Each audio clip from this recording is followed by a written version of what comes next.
I'm curious your thoughts. Because you know how Zane says, like, oh, backhand slice returns are dead, like, don't do it, it gives them so much topspin. He had to stop saying that when I was on his MLP team. At Zane. Yeah, at Zane, yeah. Ooh, shout out. What do you experience, though, at your level, when you slice returns, are you actually experiencing, like, people actually punishing your returns? Oh, some people, absolutely. Like who? It depends on who you're playing against. So on the mixed side, it's actually very difficult to slice return because the guys love it.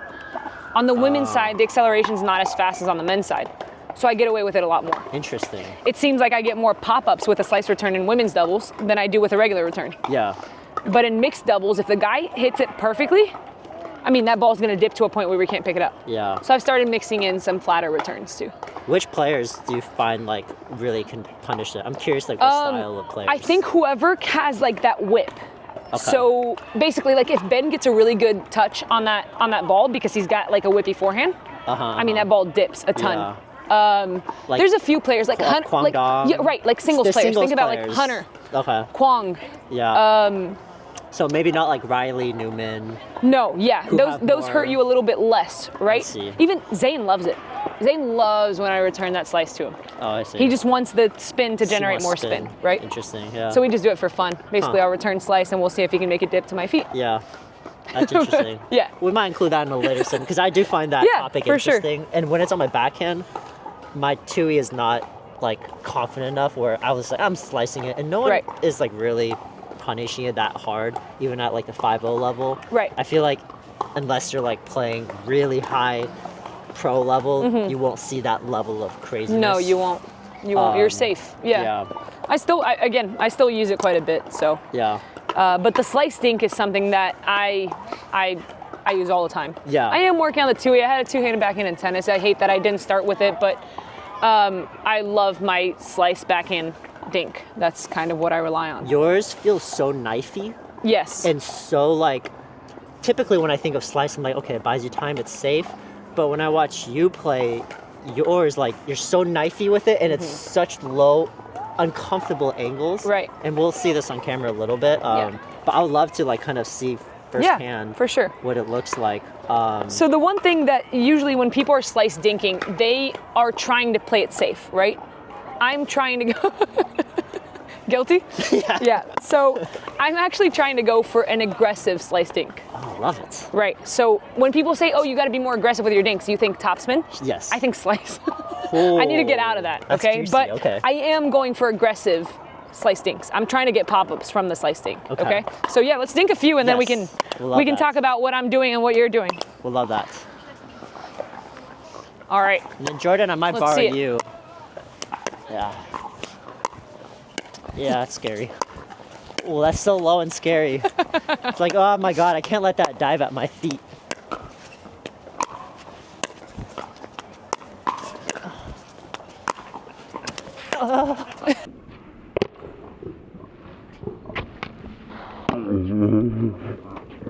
Yeah, it's like that one is like, as soon as I can't volley it anymore, it's like coming so And then far. you're way off the line and then we have space to attack. Yeah. Right, that's what I'm trying to cause. It sets you up so well. Right.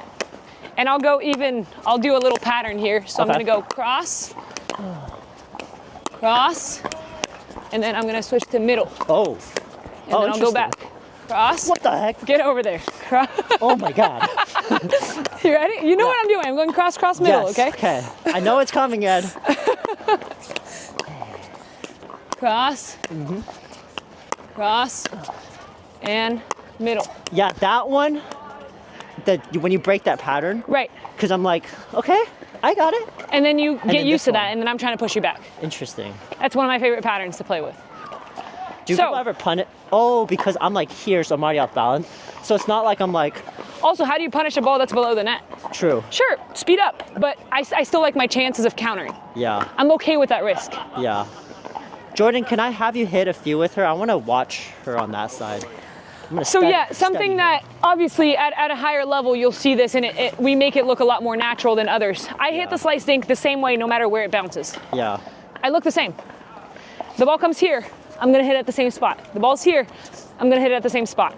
My favorite position is with my feet kind of diagonal, right? So This is called a semi-open. Oh, this is good. Stance. Yeah. Right? So I'm looking at well-balanced and as low as I can get. Yeah. And getting under the ball, and I want to hit it like slightly in front of me. Okay. So I'm trying to set up my dinks to look the exact same every single time. So record like 3 or 4 in a row and see. Hopefully I look the same. That's the goal, at least. Wow. Even that one, that was pretty deep, and I got behind it, right? Sorry, Jordan, are you having fun over there? I just put him on the spot like, hey, bro, hit the dinks for me so I can learn. Good luck to you. You're a champ, Jordan. Love you. Here we go. And even when I take it out of the air, I want to be in the same position. Good. Wow, yeah. Something that I noticed is like that really you are so consistent with this. I look the same, 45 angle. I've been really working on that. I can, I mean, you look almost robotic. Right. Where it's like, boom, here, that 45. Right. And I noticed you weren't even afraid to like hit it from here as well. Right. It's like you're like, I want to hit this. So you weren't afraid to back off, which I found very fascinating. Right. So I trusted so much that I could dink from here, and they're gonna bounce in the kitchen. Yeah. So I'm comfortable being here. Now, obviously, I lose my leverage on the flick if I back up. Sure. If you hang out. Right. So my objective, even when I do back up, hit one from here, come back up as soon as possible. Yeah. Yeah. Yeah. A couple more? Yeah. Yeah. Let's see. Yes, please.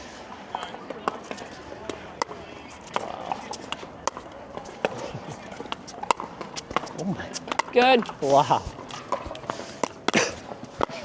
I'm trying to not attack. That's the difficult part. Yeah. Here we go.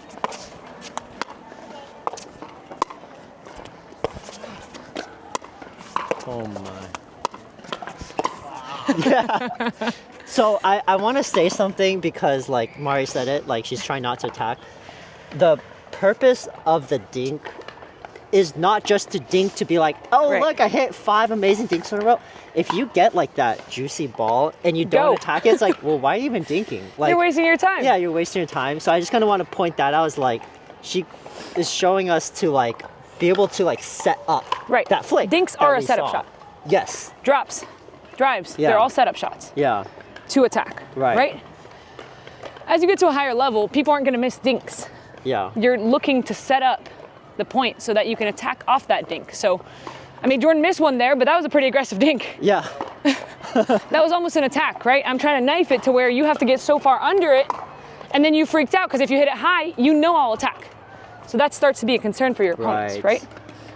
How often are you doing that pattern of wide, middle? Watch my matches and you'll see. Pretty often? Okay, we're gonna study out. I'll play some clips. Yeah, it's actually, especially in a format like MLP, for example, that I'm on the left constantly, I'll do it a lot. Okay.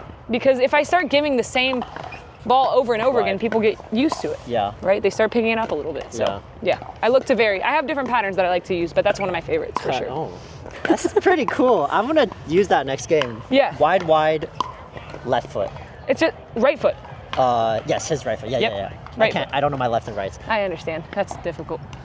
Left foot, right foot. Correct. Okay. And even not going that far wide is great, right? Because then you have to move a little bit less.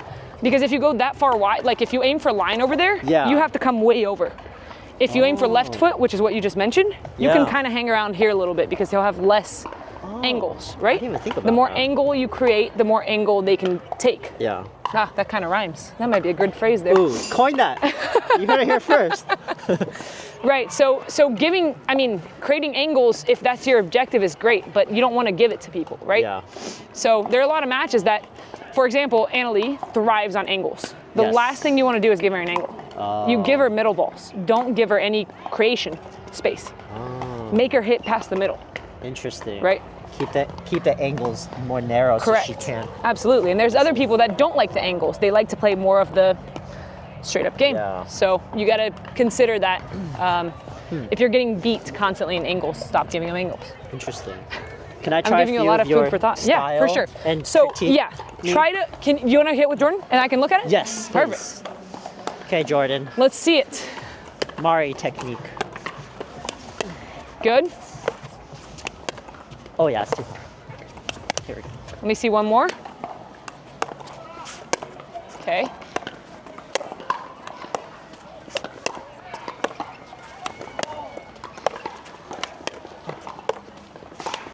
Okay, there's something that's gonna help you a lot. Okay.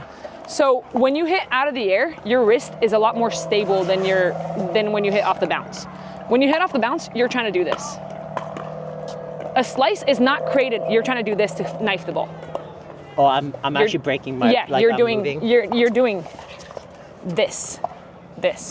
You're moving your wrist like that. Oh, really? The slice isn't created from wrist movement, right? The slice is created from paddle angle. Yeah. Okay? So if you hit through the ball, straight, but your paddle angle is correct, it's gonna generate the slice. The problem with you doing this with your wrist is that you lose consistency and the ball pops up. Did you see the ones that pop up? I noticed a lot, and I was like, it's because your wrist is moving. My wrist is moving. Right. Slow-mo that after. Hold me to it.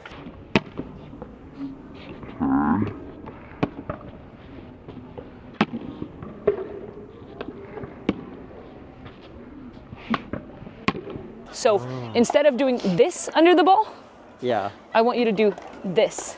So it's the same movement. Yeah. It's pretty much a straight line, right? Because the angle of your paddle is correct. Maybe even a little bit more. Yep. Yeah. Yep. Okay. Let's try that. Okay. So firm wrist. I'm gonna lock my wrist here a little bit. Okay. Smooth motion. Perfect. Out of the air. You're doing great. Yes. Yep. Good. That one was a better one. Oh yeah.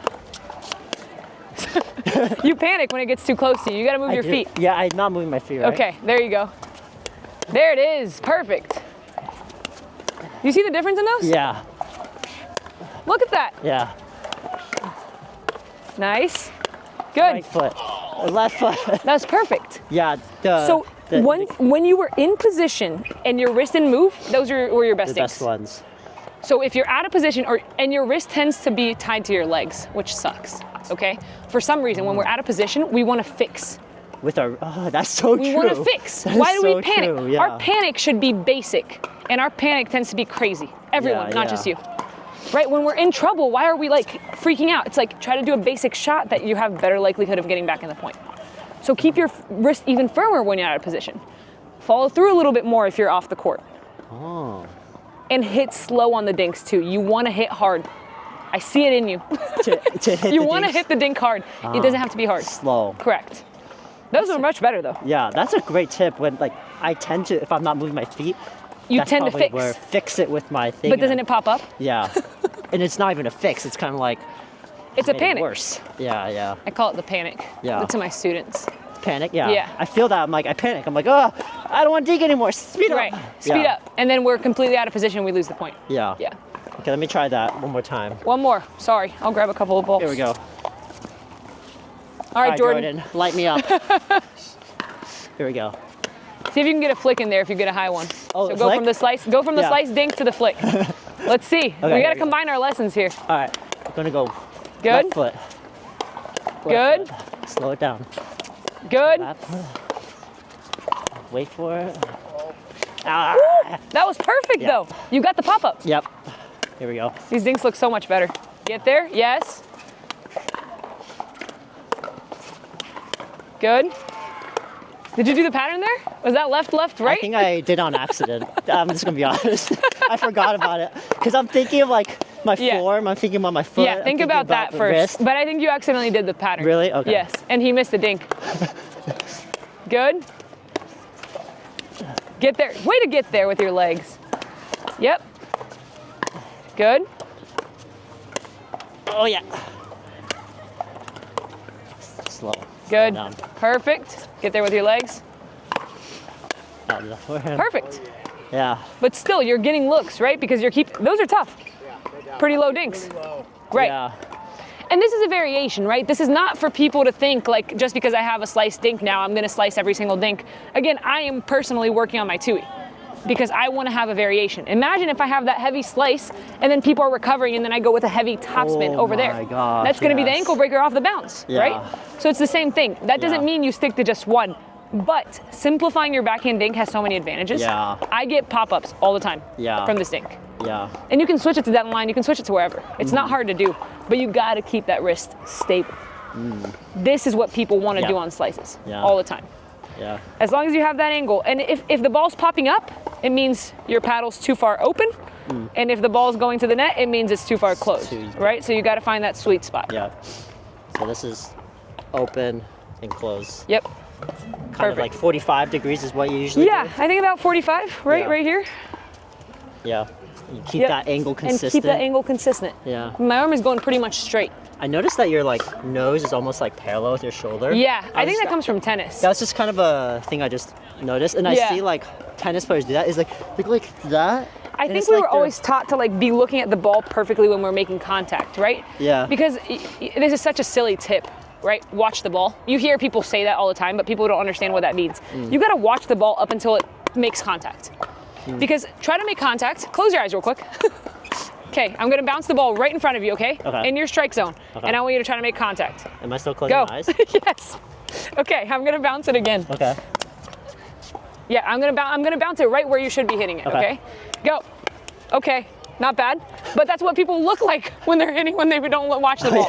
Okay? So instead of closing your eyes this time, just look forward. Don't look at the ball, okay? I'm gonna bounce it. You have an idea of where it is. Okay. Do you hear the sound? Yeah. That's a shank. Yeah. That's what happens if you don't watch the ball. Dinks. That sounded so familiar. The truth. That might be because you're not watching the ball. Yeah. That's probably true. Because we look forward too fast. Yes. Yeah. The closed eyes is extreme, but then the looking forward is what we do, right? The ball's coming and you're like, oh, it's here. I can look there now. Yeah. Nope, shank. Or we look at like where we want it to go and we're like, please go there, please go. And then we like miss. Yeah. Don't do that. So many gold nuggets. So many gold nuggets. Okay. Good. We got some work to do, guys. We got some work to do. That was so good. That was so good. Any last things you want to share? My brain is like. Yeah, I have a lot. I do a lot of spins and weird stuff. So it's like, I think honestly, the thing that I can say as someone that comes from tennis, things come a little bit more naturally to me, right? I've been playing this for racket sports for 20 years. If you ask me to do something new, I'm gonna have an easier time, but you have to drill these things. Yeah. I cannot say this enough. Like you have to go out and practice.